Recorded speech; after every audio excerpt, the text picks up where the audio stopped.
How are you? Good. I'll let my staff get settled. There's a lot of news today, so I look forward to taking your questions. Good to see you.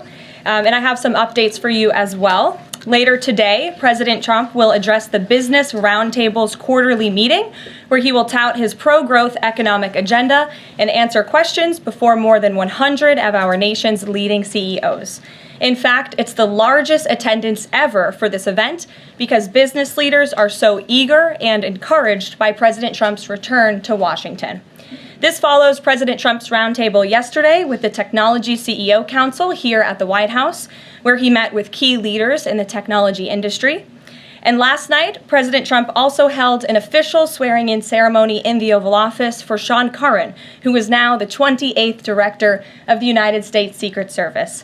Sean demonstrated unbelievable bravery under gunfire in Butler, Pennsylvania this past July when an assassin tried to kill President Trump. As someone who got to know Sean personally throughout the campaign last year, I can say unequivocally that there is nobody better suited for this important role. And following the confirmation of Labor Secretary Lori Chavez DeRomer last night, the Senate has now confirmed 21 of President Trump's well-qualified cabinet-level nominees, far outpacing the previous administration. And looking ahead, tomorrow, the president will welcome the Taoiseach Micheál Martin of Ireland for the annual White House Shamrock ceremony. And Thursday, President Trump will welcome the NATO Secretary General for a working meeting and lunch. On the economy, February's jobs report was good news for America, particularly our manufacturing sector.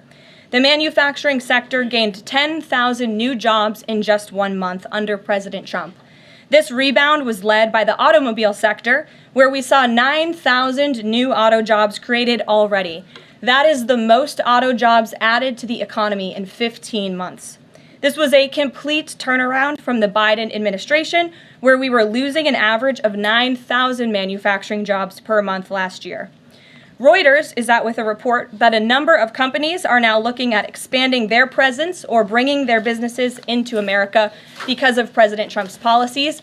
And just moments ago, before coming out here, I saw another report by Reuters revealing that Merck has opened a $1 billion facility at its North Carolina site. This is just the latest pharmaceutical company to boost its U.S. manufacturing in lieu of President Trump's tariffs. This announcement follows Eli Lilly's plans to invest at least $27 billion to build 4 new manufacturing plants here in the United States. And Pfizer has also said it's considering moving their manufacturing overseas right here to the United States of America.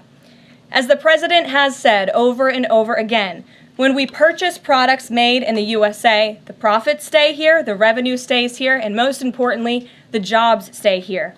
And despite the globalist mainstream media's attempts to worry consumers, President Trump will not repeat the trend of past American presidents who broke their promises to the American public and smiled while they stuck a knife in the back of American workers and shipped their jobs overseas.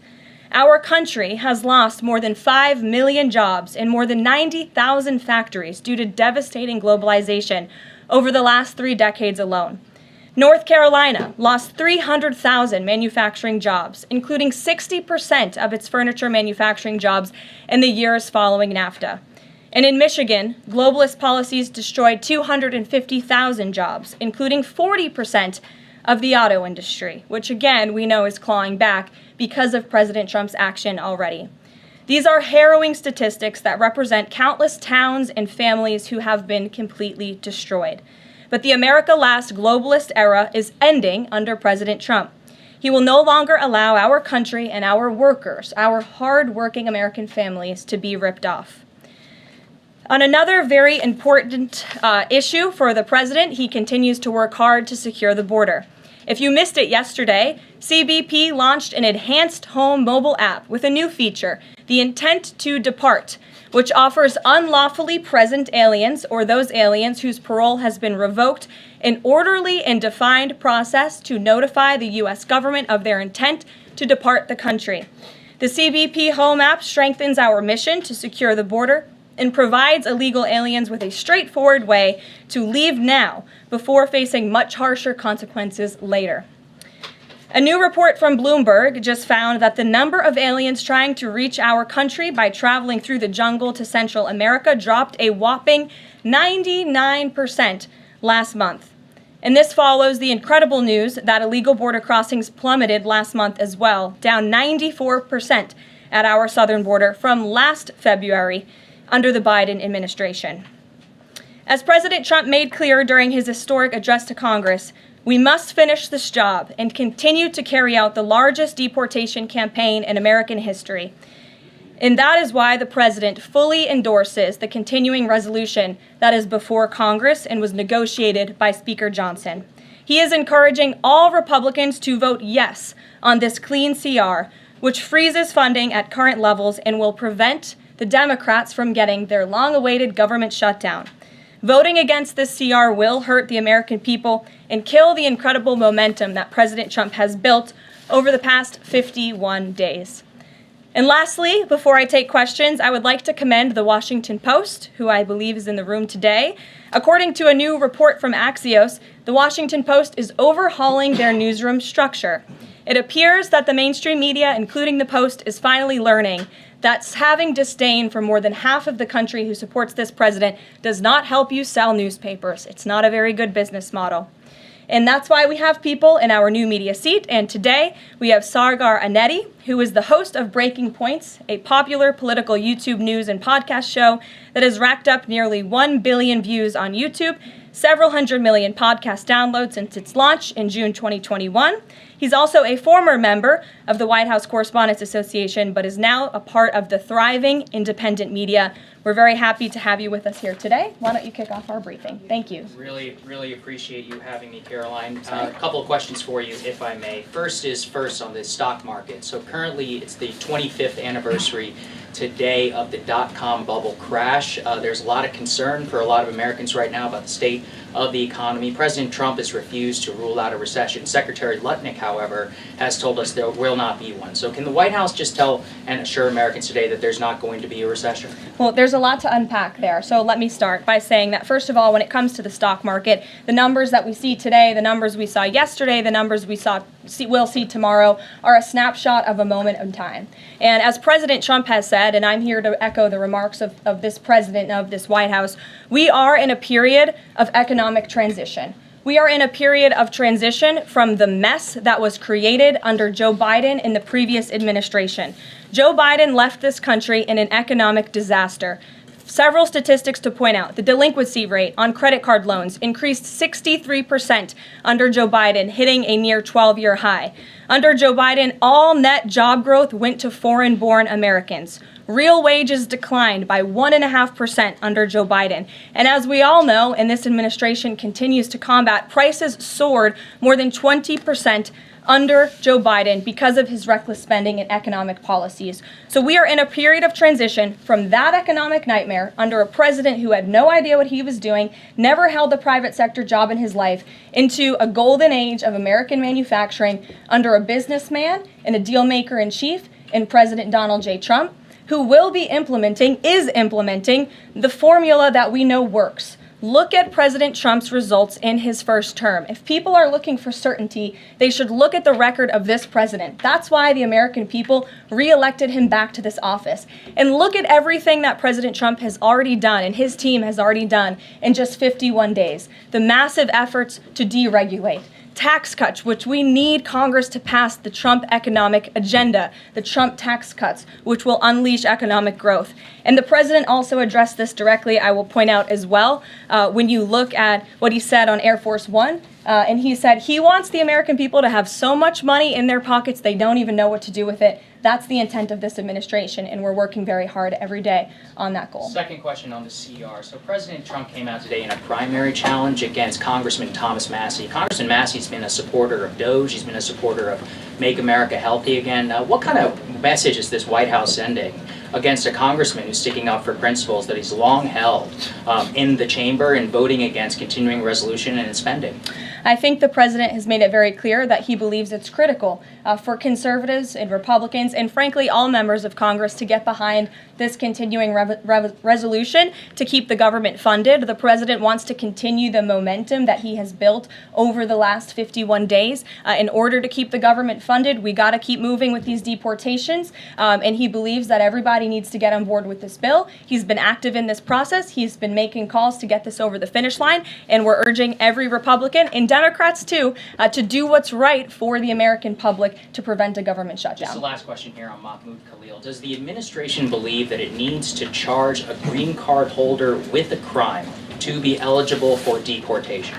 Well, in fact, Secretary Rubio reserves the right to revoke the visa of Mahmoud Khalil, and I'm glad you brought this up. Under the Immigration and Nationality Act, the Secretary of State has the right to revoke a green card or a visa for individuals who serve or are adversarial to the foreign policy and national security interests of the United States of America.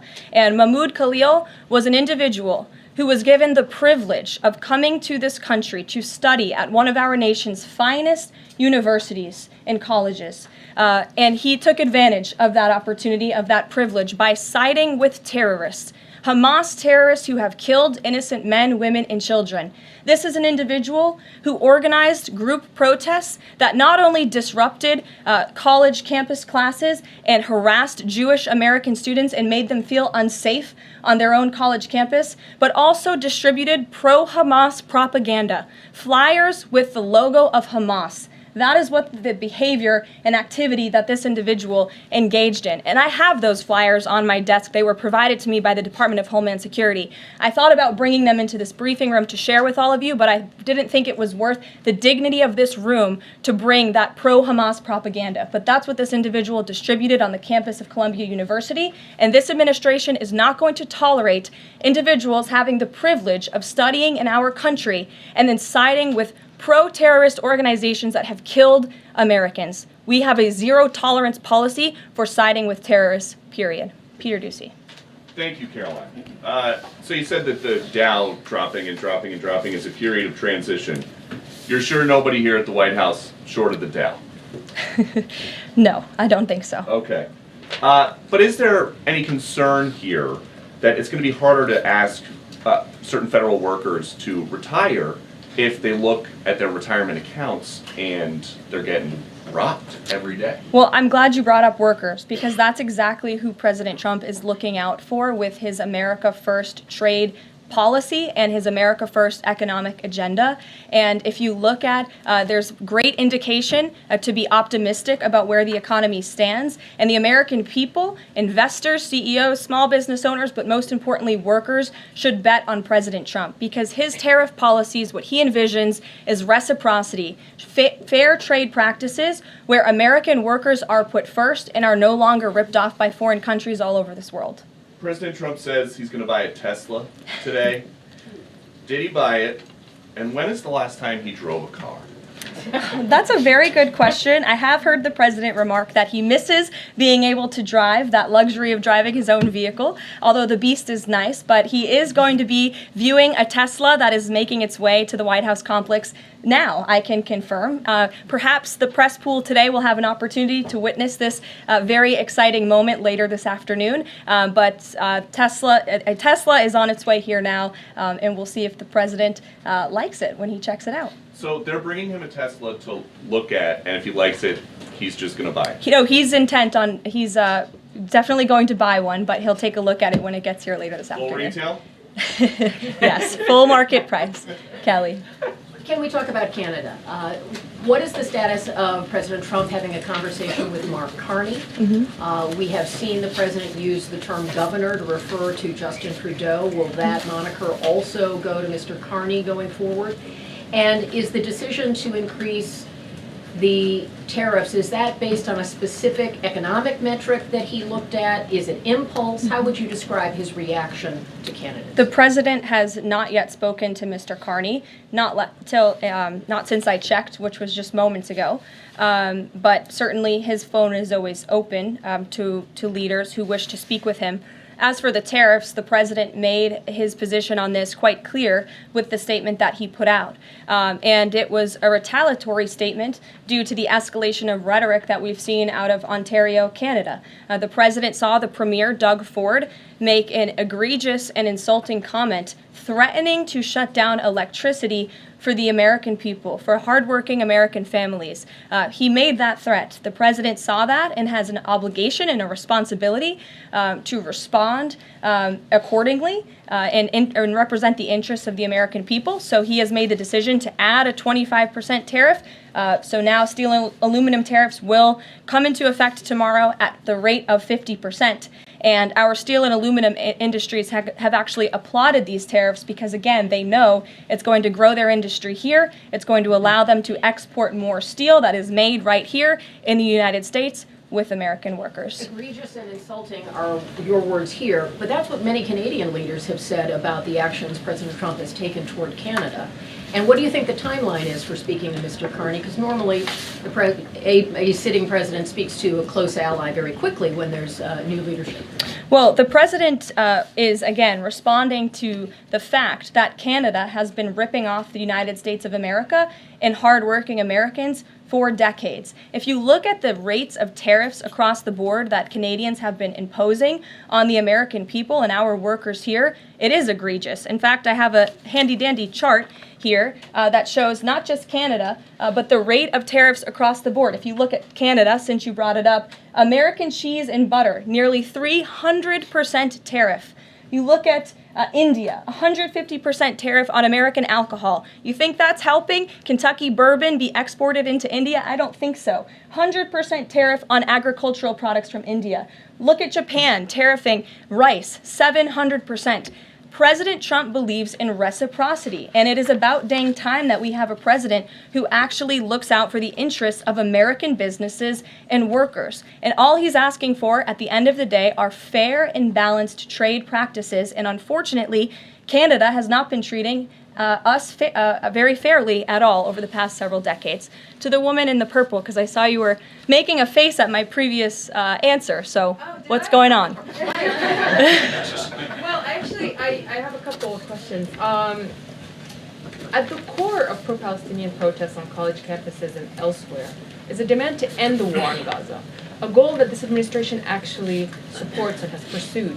So why has this not been acknowledged or highlighted even? Because these colleges and these protests have again put out Hamas propaganda. The flyers that have been distributed call for violence. The flyers that have been distributed have the logo of an organization that has held Americans hostage, that murdered innocent babies, that murdered men, women, and children. They are a designated foreign terrorist organization, and we are not going to tolerate non-citizens, foreigners who come here on a visa, engaging in such behavior, siding with terrorists. And the Secretary of State reserves the authority to revoke the green card or the visa of an individual who serves as an actually, it says right here, reasonable grounds to believe that the alien's presence or activities in the United States would have potentially serious adverse foreign policy consequences to the United States. And I think siding with Hamas makes that quite clear. Secretary Rubio exercised that authority,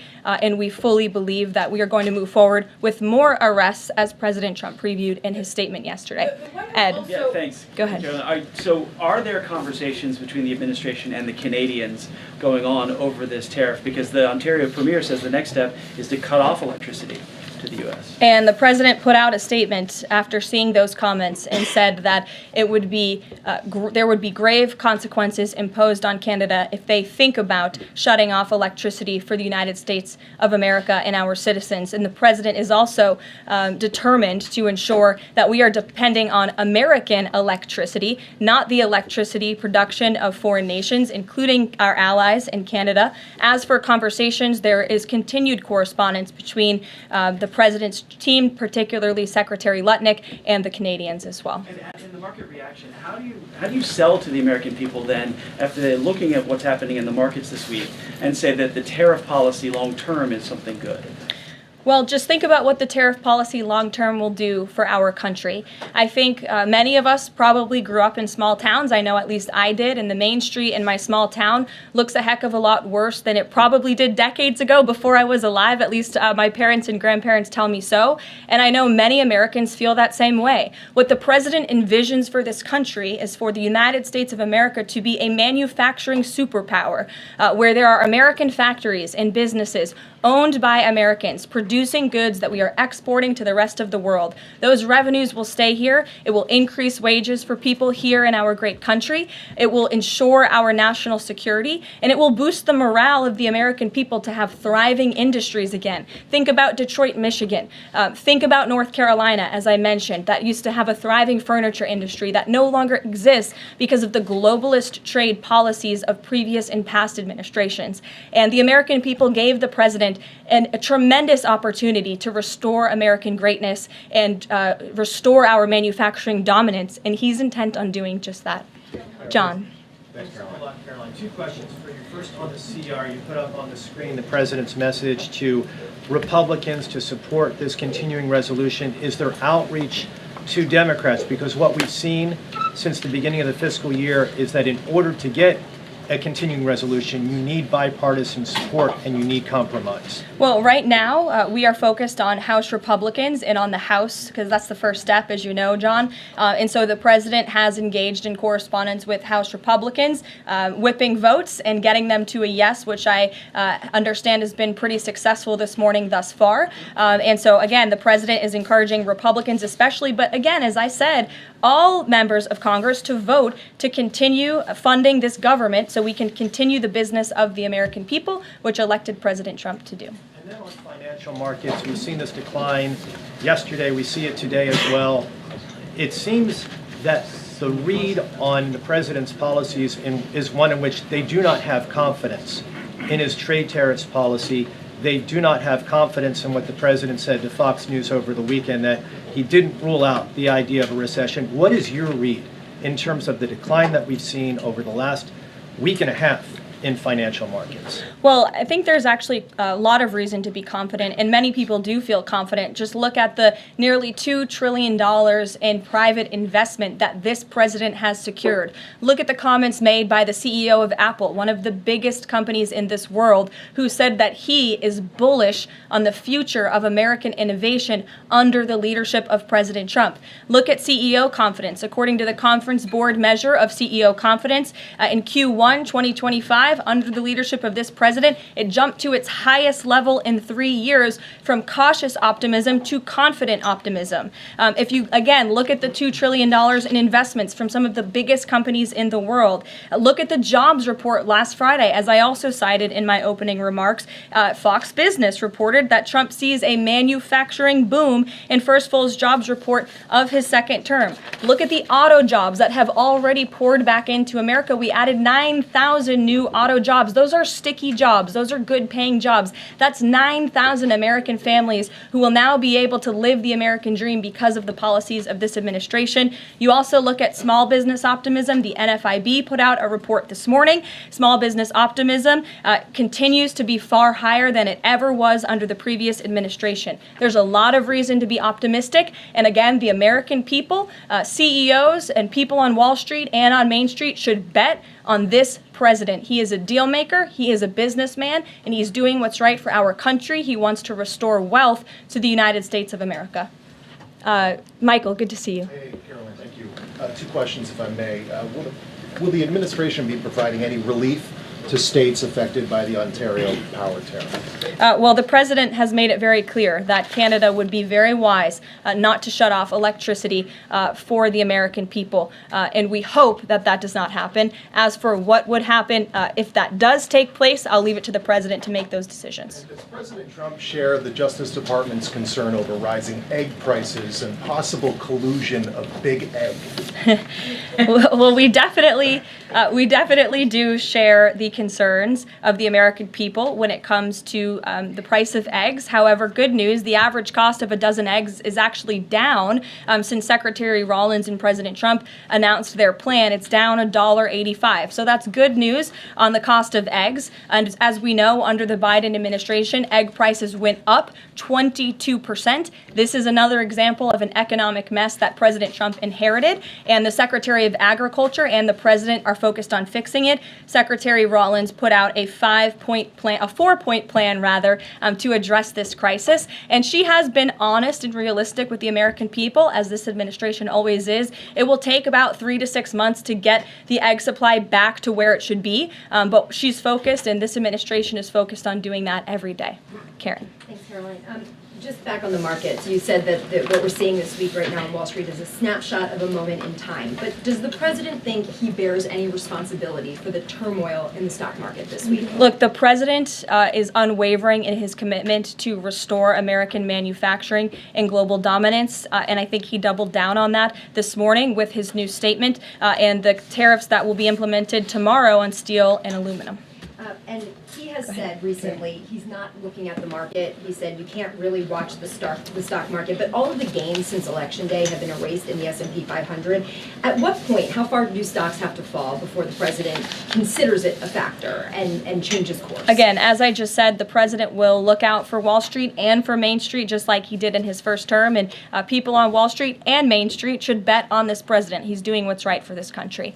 Nick, good to see you. Good to see you too. Thank you, Caroline. So, is the president prepared, like what we saw with Congressman Massey, to pressure other Republican lawmakers into supporting this continuing resolution? Well, he is very much, as I said, engaged in this process. He's been making calls to lawmakers on Capitol Hill, and I think his statements against Congressman Massey speak for themselves, and I will let the president put out any additional statements if he chooses to, but he fully expects all House Republicans to vote for this continuing resolution. And just to follow up, can we start to anticipate seeing more of the president weighing in on upcoming 2026 races like we saw this morning? I'm not sure about that. I'm not even sure if I'm allowed to speak about that from this podium. I would check in with our outside political team for guidance on future races and the president's involvement. Elena. Thank you. I wanted to ask about some comments Elon Musk made yesterday. He said that there is $500 to $700 billion in waste and fraud and entitlement spending. He called it, quote, the big one to eliminate. Earlier this month, he also referred to Social Security as a Ponzi scheme.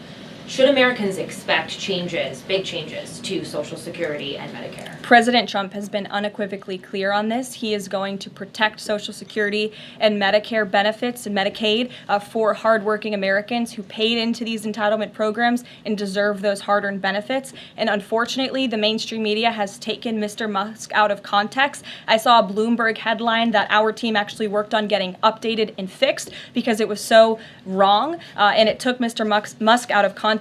What he was specifically referring to cutting was the waste and the fraud and abuse that does exist in these programs. According to an IG report from the Social Security Administration, there's more than $70 billion of fraud in the Social Security program alone that we know of. And so the president will continue to protect these programs for hardworking Americans, and actually cutting the waste, fraud, and abuse out of these programs will protect it for hardworking Americans. But Caroline, respectfully, he said around $500 to $700 billion. There was no evidence to claim that, and also if that is the case, that would represent more than a third of what Social Security paid out last year, maybe 20% of Social Security and Medicare. Again, if you read his full quote, he said, we think, so it's an estimate based on what he's seen. He's not saying definitively, he's saying that's what DOGE suspects and thinks. And that's exactly why DOGE was created, to ensure that we are investigating the fraudulent spending, the wasteful abuse across our federal government. And I would remind everybody in this room that 77% of the American people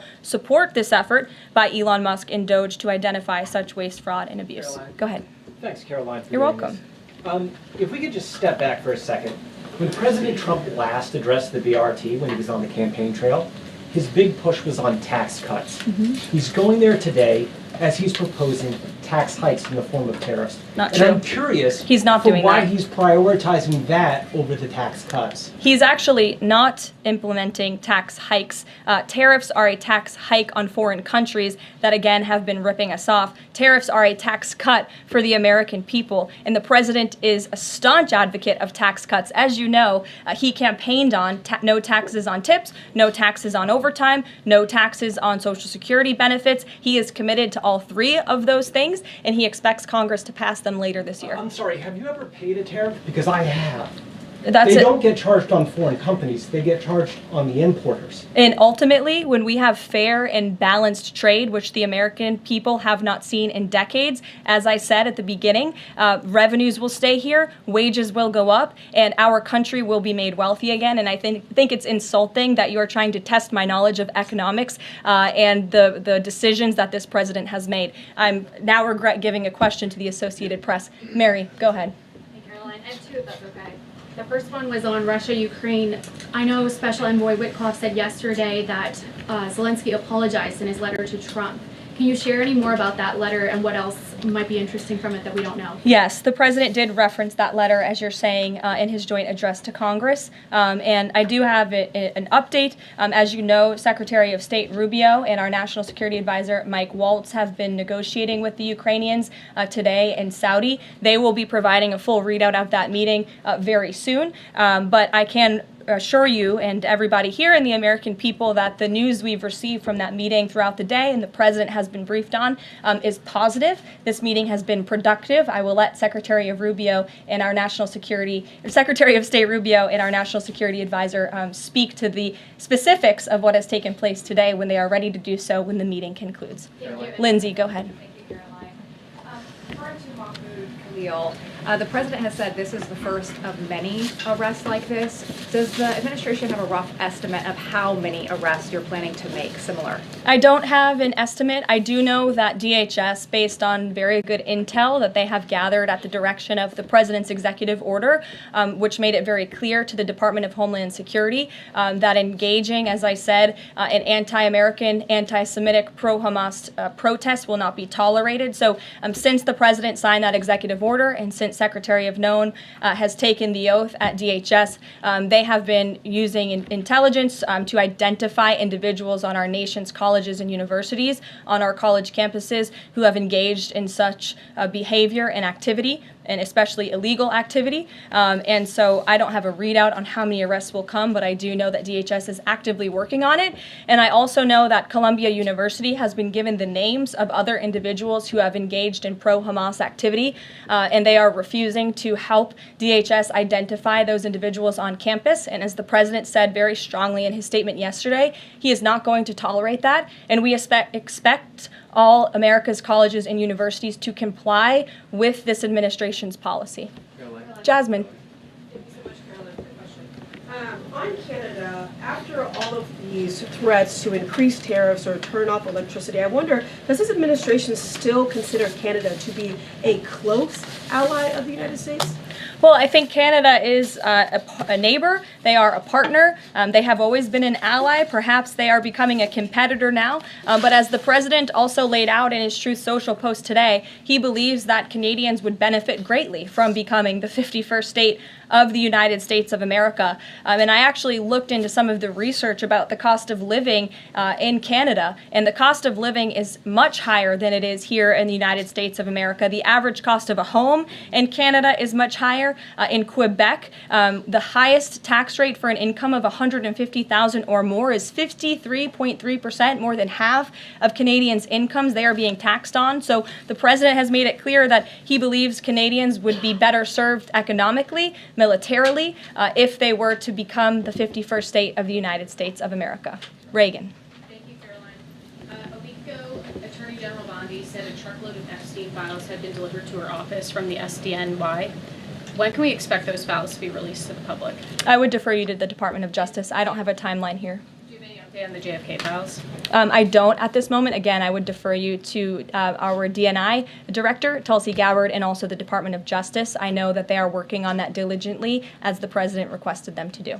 Christian. Thanks, Caroline. Two questions since we've been talking about tariffs. Have there been any updates on standing up the External Revenue Service to collect revenue from that? Well, we need reciprocal tariffs to go into effect first, and as you know, the president will be rolling those out on April 2nd, and then the next start of that process is collecting that revenue to ultimately create the External Revenue Service, which Secretary Lutnick is working very hard on and is quite enthusiastic about, if you have noticed from his media interviews. Can the president do that through executive action, or will it require legislation? Well, the president already signed an executive order to direct the Secretary of Commerce to establish the External Revenue Service, or at least to identify ways in which it can be done. I would defer you to the Department of Commerce for more on specifics on that. Sure, in the back. Thank you very much, Caroline. I have a few questions on South Korea and North Korea. First question, as you know, South Korean President Yoon has been released from illegal detention.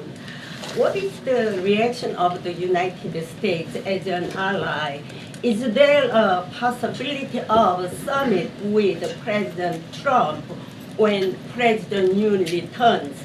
Second question on North Korea. North Korea launched the several ballistic missiles into the west coast yesterday. What is the White House's reaction on this? Sure. Yes, I'll start with your question on North Korea. We condemn these actions and we call on North Korea to stop their unlawful and destabilizing actions. As for South Korea, the U.S. and Republic of Korea's alliance is ironclad, and the Trump administration remains in close contact with our South Korean counterparts as we work together to promote a free and open Indo-Pacific. Sure. First question you didn't answer that release of South Korean president from jail. I don't have anything on that, but I can certainly check in with the National Security Council and get back to you. Sure, good to see you. Press Secretary, many are concerned about the validity of President Biden's official actions and also his pardons of the possible criminal actions of individuals such as his family members and Liz Cheney, as information is emerging that many of his official actions were auto-signed, possibly even the pardons, and without his knowledge or consent. Does the White House have any information available currently that Biden was actually the one that approved and signed those pardons? And second question, will the DOJ investigate whether President Biden's cognitive decline allowed unelected staff to push through radical policy and pardons without his knowing approval?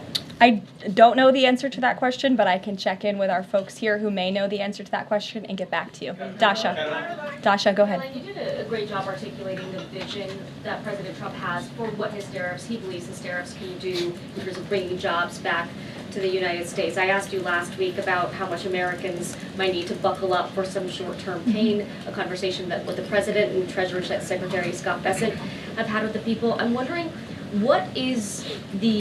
how high is the pain threshold for President Trump and for this White House as you watch some of the turbulence in the stock markets, as you field concerns from businesses and potentially see some of those approval ratings drop in the short term? How much is he willing to stomach that, and will he stay committed to his vision for tariffs even as all of this comes up? Well, the president has been working hard every single day to alleviate the pain that was inflicted by the previous administration through massive deregulation, through drill baby drill, as we like to call it, unleashing the might of our energy industry, which we know will ultimately drive down costs for consumers here at home. And again, as I mentioned, the president is intent on signing tax cuts for the American people to put more money back into their pockets, which will ultimately unlock consumer confidence. And again, I'll reiterate the president's words in layman's terms as he does best. The president wants the American people to have so much more money in their pockets, they don't know what to do with it. That's the goal of this administration,